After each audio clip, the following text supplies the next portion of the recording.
समाचार अब तक, सत्य का साहस। पाहता कालची सभा हास्य जत्रा होती अशी बोचरी टीका बावनकुळे यांनी केली। बावनकुळे नागपुरात पत्रकारांशी बोलत होते। राहुल गांधींची भारत जोडो न्याय यात्रेचा मुंबईत समारोप झाला असून यावेळी माजी मुख्यमंत्री उद्धव ठाकरे देखील सामील होते। त्यांनी भाषणाच्या माध्यमातून भाजपा प्रणालीत राज्य सरकार व केंद्र सरकारवर पळखळ विचारात आणि शब्दात टीका केली। या सभेबद्दल राजकीय वर्तुळात प्रतिक्रिया उमटत असताना भाजपचे प्रदेशाध्यक्ष चंद्रशेखर बावनकुळे यांनी चांगलाच टोला लावला। यावेळी उद्धव ठाकरेंनी भाषणाच्या सुरुवातीला त्यांनी जमलेल्या माझ्या तमाम हिंदू बांधवांनो, मातांनो आणि भगिनींनो अशी सुरुवात केली नाही। उद्धव ठाकरे शिवतीर्थावर जाऊन राहुल गांधींसमोर शरणागत होणार का असा खोचक निशाणाही त्यांनी लावला। हा महाराष्ट्रातील जनतेला मोठा धक्का बसला आहे। तसेच राहुल गांधींनी केलेल्या भाषणामुळे सर्वांचे मनोरंजन झाले। देशासाठी यांच्याकडे कुठलीही दूरदृष्टी नाही, केवळ मोदींवर टीका करणे हाच यांचा एकसूत्री कार्यक्रम आहे। महाराष्ट्राच्या जनतेला काल धक्का बसला आहे। उद्धव ठाकरे हे नेहमी त्यांचं भाषण माझ्या हिंदू बहिणी बांधवांनो असं करायचे।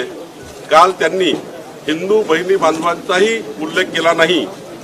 शेवटी मताच्या राजकारणाकरता उद्धव ठाकरे इतकी लाचारी पत्करली आहे की त्यांनी उदयनिधी स्टालिन सोबत मांडीला मांडी लावून बसले।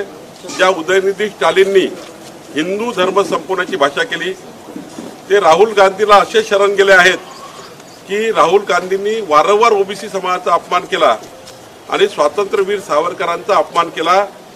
मताच्या राजकारणाकरता उद्धव ठाकरे हे खऱ्या अर्थाने संपूर्ण बिघडलेले आहेत आणि आपला आपला परिवार वाचवण्याकरता सर्व नेते कालच्या बैठकीत आले होते। पण बघा, जनतेला समजलं काल 50% खुर्च्या सोडून लोक चालले गेले। राहुल गांधी काय बोलत होते हे लोकाला कळत नव्हतं आणि लोक काय बोलतात ते राहुल गांधीला कळत नव्हतं। राहुल गांधीचं भाषण म्हणजे त्यांनी जे भाषण दिलं, जर तुम्ही टेन्शनमध्ये असाल आणि ते भाषण लावून बघाल तुमचं टेन्शन मुक्त होऊन जाईल असं भाषण त्यांनी केलं आहे। त्यामुळं ही जी हास्य जत्रा आहे, राहुल गांधीचं भाषण म्हणजे हास्य जत्रा। काही विजन नाही, देशाचं विजन नाही, टीका टिप्पणी, मोदीजीवर टीका टिप्पणी एवढाच अर्थ आहे।